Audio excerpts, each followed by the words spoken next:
আসসালামু আলাইকুম। আজকে 11 অধ্যায়ের আমাদের শেষ ক্লাস। আমরা আজকে পড়ব পুং গ্যামিটোফাইটের উৎপত্তি।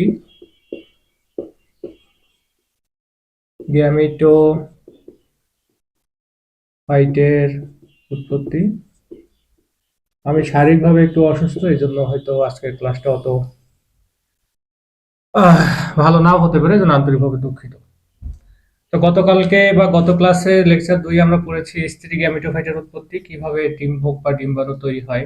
আবারও বলছি, এগুলো এসএসসি লেভেলের পড়া, এই জন্য পড়াগুলো এসএসসির মতোই হবে, বেশি একটা ইনফরমেশন দেওয়ার প্রয়োজন নাই।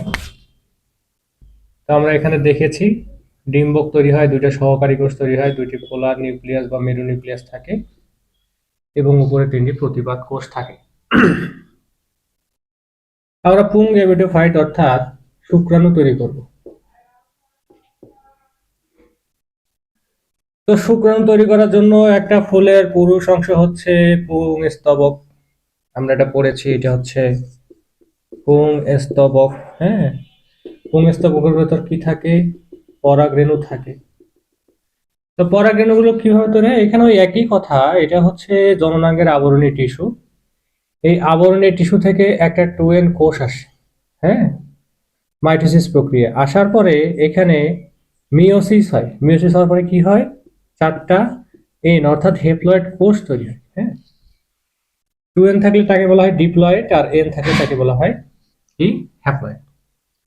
আমরা এখানে দেখেছিলাম যে 2N থেকে যখন 4টি কোষ তৈরি হয় মিওসিস প্রক্রিয়ায়, ডিপ্লয়েড থেকে 4টি হ্যাপ্লয়েড কোষ তৈরি হয়, তখন 3টি নষ্ট হয়ে যায়। সবচেয়ে যেটা ভালো হৃষ্টপুষ্ট সেটি থাকে। হ্যাঁ, কিন্তু এখানে প্রত্যেকটাই থাকে, কারণ পরাগরেণু হাজার হাজার, এমনকি লাখ লাখও তৈরি হয়। লাখ লাখও তৈরি হয়, হওয়া দরকার এটা, এই জন্য এখানে কেউ নষ্ট হয় না।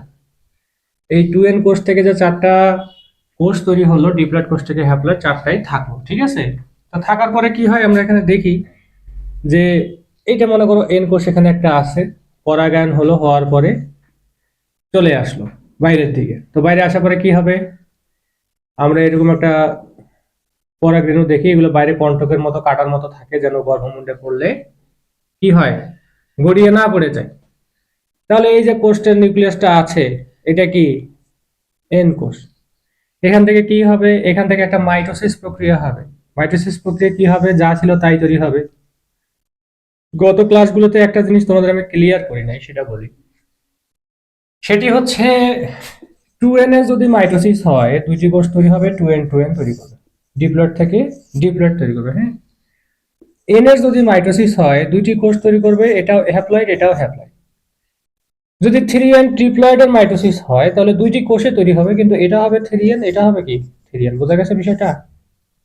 অর্থাৎ মাইটোসিস কোষ বিভাজনে মাতৃকোষ এবং অপত্য কোষের ক্রোমোজোম সংখ্যা সবসময় কি থাকবে? সমান থাকবে। কোথাও কিন্তু বলা নাই যে ডিপ্লয়েড থেকে ডিপ্লয়েড তৈরি হওয়াকে মাইটোসিস বলে। বলা থাকে মাতৃকোষ এবং অপত্য কোষের ক্রোমোজোম সংখ্যা কি থাকে? সমান থাকে। ধরো, মনে করো যদিও এটা অবাস্তব, যে 100N আছে, এখান থেকে মাইটোসিস প্রক্রিয়া তোমাকে ঘটাতে বলবে, তাহলে এটাও 100N হবে, এটাও কি হবে? 100N। যদিও এটা পৃথিবীতে এক্সিস্ট আছে বলে আমি জানি না, না থাকারই কথা। হ্যাঁ, তো এখানে যেহেতু এন কোষ ছিল, এখানে মিওসিস হয়েছে, যদি মাইটোসিস হয় তাহলে কি হবে? 2টা তৈরি হবে, একটা বড় একটা ছোট, বা একটা অর্ধচন্দ্রাকৃতি আর একটা কি হবে? গোলাকার। ঠিক আছে, তো এখানে কি প্রক্রিয়া হলো? এটা হচ্ছে মাইটোসিস। মনে রাখবা, মাইটোসিস প্রক্রিয়ায় জনন কোষ এবং অপত্য কোষের ক্রোমোজোম সংখ্যা কি থাকে? সমান থাকে। তো এই নিউক্লিয়াসটাকে বলা হয় কি নিউক্লিয়াস? নালিকা নিউক্লিয়াস। এর কাজ হবে কি? নালিকা তৈরি করবে। ঠিক আছে, আর উপরে যেটা থাকবে এটাকে বলবো জনন নিউক্লিয়াস।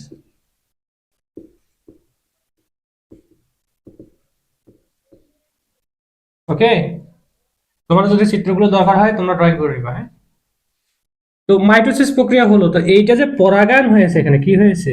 পরাগায়ন। আমরা তো পরাগায়ন জানি কাকে বলে। এটা কোথায় এসে পড়েছে? একটা স্ত্রী স্তবকে পড়ে নাই? এটাও তো একটা স্ত্রী স্তবকে পড়েছে। আমরা তো একটা চিত্রই অনেকভাবে দেখতেছি, তাই না? যখন জনন নিউক্লিয়াস এবং নালিকা নিউক্লিয়াস তৈরি হয়ে গেল, তো এই যে স্থিতিস্থাপকের যে অংশটা আছে এটা তো সলিড, এটা তো ফাঁকা জায়গা নাই, এটা তো এরকম পূরণ হয়ে আছে, তাই না? তো একে তো প্রবেশ করতে হবে। তখন কি হবে, আমি এগুলো মুছে দিই, মুছে দিয়ে বোঝাই। এখন কি হবে, এই নিউক্লিয়াসটার কাজ হচ্ছে একটা নালী তৈরি করবে। কোন দিক দিয়ে?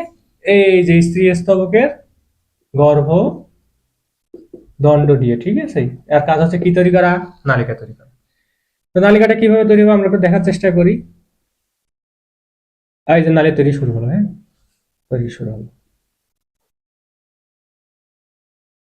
এটা কি? এই যে গর্ভমুণ্ডের অংশ, স্ত্রী স্তবকের গর্ভমুণ্ড। তাহলে নালিকা নিউক্লিয়াস সামনের দিকে থাকবে, এটা কি হচ্ছে? একটা নালী তৈরি করতেছে। আর জনন নিউক্লিয়াস কি করতেছে? পিছনে পিছনে আসতেছে, ঠিক আছে? পিছনে পিছনে আসতেছে। ওকে, এরপরে কি হবে? এরপরে এটা তো কণ্টক আকৃতি, এটা আমরা কণ্টকের মতো দিয়ে রাখি।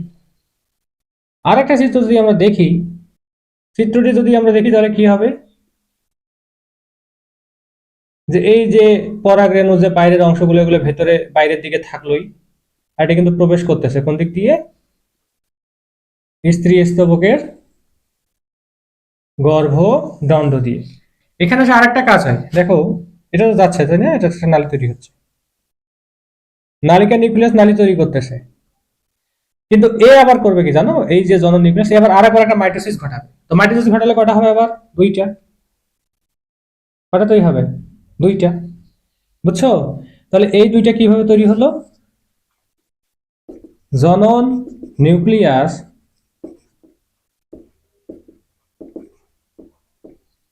মাইটোসিস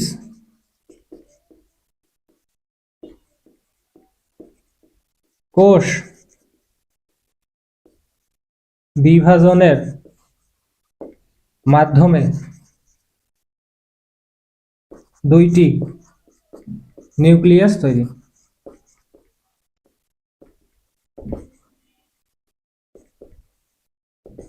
ঠিক আছে? তো আমরা প্রথম থেকে দেখি যে কি হলো। প্রথমে এই জননাঙ্গের আবরণী টিস্যু থেকে কি আসলো? একটা টুয়েন কোষ আসলো। টুয়েন কোষটা মিওসিস প্রক্রিয়ায় বিভাজিত হলো, এই প্রক্রিয়াটার নাম হচ্ছে মিওসিস। চারটা কোষ তৈরি হলো, চারটাই থাকবে। আমরা এখান থেকে একটা দেখলাম, একটা আসলো, আসার পরে কোথায় পতিত হলো? গর্ভমুণ্ডে পতিত হলো। হ্যাঁ, পতিত হওয়ার পরে পরাগরেণু কেমন থাকে? বাইরে কণ্টক আকৃতি থাকে, মানে কাটার মতো থাকে। এটার আবার কি হয়? এটার মাইটোসিস হয়। কি হয়? মাইটোসিস হয়, হ্যাঁ। দুইটা তৈরি করে, একটাকে বলে নালিকা নিউক্লিয়াস আর একটাকে বলে জনন নিউক্লিয়াস। নালিকা নিউক্লিয়াসের কাজ হচ্ছে এই যে গর্ভমুণ্ডটা আছে, গর্ভমুণ্ড থেকে গর্ভদণ্ড পর্যন্ত একটা নালী তৈরি করা, রাস্তা তৈরি করা, হ্যাঁ। জনন নিউক্লিয়াসটা পিছনে পিছনে পিছনে পিছনে যাবে, হ্যাঁ। যাওয়ার পরে এই যে নালীর মাঝখানে আবার কি করবে? জনন নিউক্লিয়াসটা আবার মাইটোসিস প্রক্রিয়ায় বিভাজিত হয়ে দুইটি কি তৈরি করবে? নিউক্লিয়াস তৈরি করবে। এগুলোকে বলা হচ্ছে শুক্রাণু। তাহলে এটা হলো পুং গ্যামিটোফাইটের কি উৎপত্তি। বোঝা গেছে? এটা হচ্ছে পুং গ্যামিটোফাইটের উৎপত্তি। এখন আমরা নিষেক পড়ব এবং দ্বিনিষেক পড়ব, হ্যাঁ। আমরা দ্বিনিষেক দেখার পরে এই টপিকগুলোর উপর থেকে কিরকম প্রশ্ন আসে সেই প্রশ্নগুলো একটু কম্পিউটারের স্ক্রিনে দেখবো, হ্যাঁ। এখানে দেখাবো না, এখানে লিখতে সময় লাগবে, কম্পিউটারের স্ক্রিনে দেখাবো। আমরা দ্বিনিষেকে আসি। তা আমরা একটু বড় করে ড্রয়িং করব, বড় করে, বড়, হ্যাঁ, বড় করে। আমাদের জায়গা অনেক লাগবে তো। আচ্ছা, তাহলে এখানে কি? এখানে আমাদের কি ছিল? গর্ভাশয় ছিল। কিসয়? গর্ভাশয়, ঠিক আছে। এখানে কি ছিল? গর্ভাশয় ছিল। ওকে, তো গর্ভাশয় আমরা কি দেখেছি? এখানে ছিল ডিম্বক, এগুলো ছিল কি? সহকারী কোষ। এগুলো নাম লিখবো না কিন্তু এখানে। এগুলো ছিল মেরু নিউক্লিয়াস, এগুলো হচ্ছে প্রতিপাদ কোষ, হ্যাঁ। এগুলো কি? প্রতিপাদ কোষ।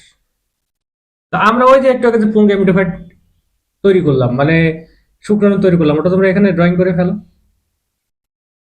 এদিক দিয়ে একটা নালী তৈরি হয়েছিল না? তো নালীটা আমরা দিই।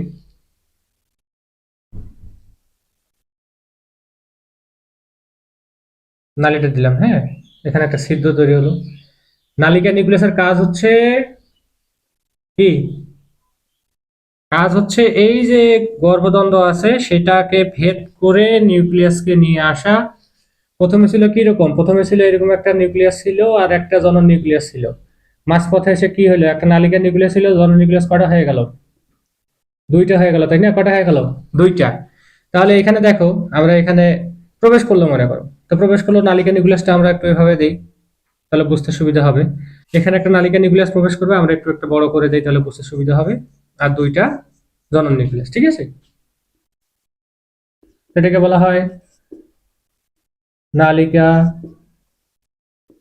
নিউক্লিয়াস, আর এই দুইটাকে বলা হচ্ছে জনন নিউক্লিয়াস। আগেই বলছি যে আমি একটু অসুস্থ, আজকে পড়াতে একটু কষ্ট হবে, বুঝতেও হয়তো কষ্ট হবে, যেন আন্তরিকভাবে দুঃখিত। আমি এগুলোর নাম লিখবো না, আমি শুধু এখানেই লিখছি, হ্যাঁ? তো নিষেক কাকে বলে আমরা আগে পড়েছি, নিষেক কাকে বলে। তো এটা যদি শুক্রাণু হয় আর এটা যদি ডিম্বাণু হয়, এদের মিলনকে কি বলা হচ্ছে, নিষেক, তাই না? এটাকে কি বলা হচ্ছে, নিষেক। তো এখন দেখো এটার নাম কি, ডিম্বক বা ডিম্বাণু। এগুলো তো স্ত্রী স্তবকের অংশ, মেরু নিউক্লিয়াস, তাই না? মেরু নিউক্লিয়াস। তুমি যদি এমনি ধরো যে এগুলো সবগুলাই ডিম্বাণু, পড়ার জন্য আসলে পরীক্ষাতে আবার লিখিও না, এমনি ধরলাম যে এটা ডিম্বাণু, এটা ডিম্বাণু, এটা ডিম্বাণু, কিন্তু আমার টার্গেট হচ্ছে এটা, হ্যাঁ? তো এটাকে আমরা ডিম্বাণু বলতে পারবো, মানে এখানে যা ধরবো সেটা হচ্ছে স্ত্রী অংশ, হ্যাঁ? তো হবে কি দেখো, একটা শুক্রাণু এই ডিম্বাণুর সাথে মিলিত হবে, ওকে?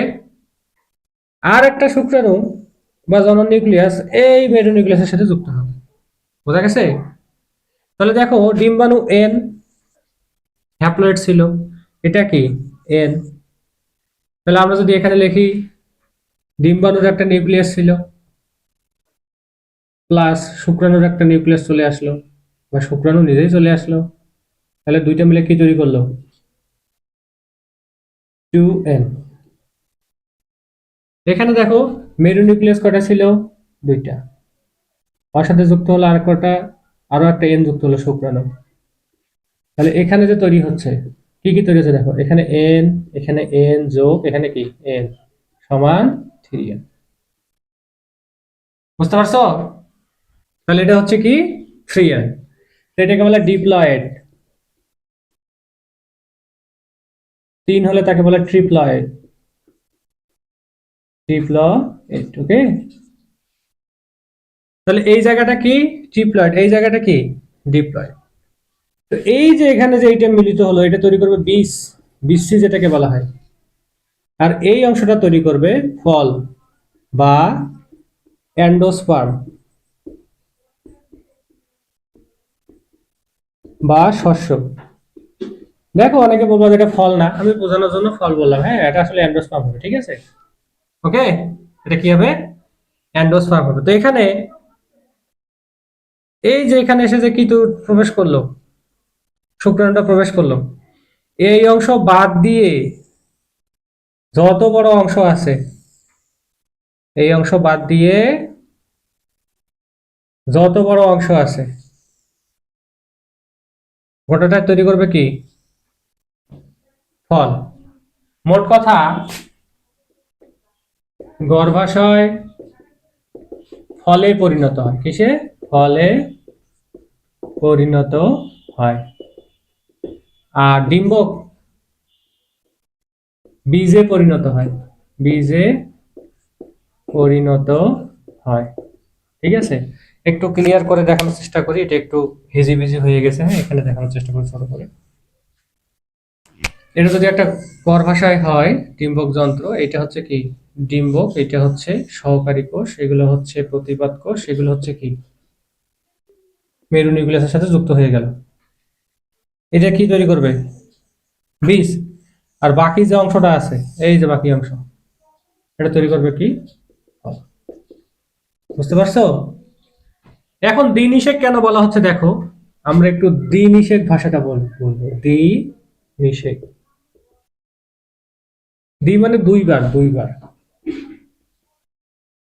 দ্বি মানে কি দুইবার, দুইবার নিষেক। দেখো এখানে শুক্রাণু ডিম্বাণু মিলন হয়েছে একবার, এখানে শুক্রাণু ডিম্বাণু মিলন হয়েছে একবার, কয়বার গেল? দুইবার। এই জন্য দ্বিনিষেক যদি আসে বলবা কি যে গর্ভাশয়ের ভিতরে একটি শুক্রাণু ডিম্বকের সাথে মিলিত হয় এবং আরেকটি শুক্রাণু পোলার নিউক্লিয়াস দ্বয়ের সাথে মিলিত হয়, একই সাথে দুইটা নিষেক ঘটে দেখে এটাকে বলা হচ্ছে দ্বিনিষেক। বুঝছো? তো এই ছিল আমাদের আজকের থিওরিটিক্যাল পড়াশোনা। মূলত বেসিককে কেন্দ্র করে আমি পড়াই, প্রশ্ন সমাধান করার দায়িত্ব বেশি তোমাদের। তারপর আমরা দেখি যে এগুলো থেকে বেশিরভাগ কি প্রশ্ন আসছে। তো চলো আমরা একটু কম্পিউটার স্ক্রিনে চলে যাই।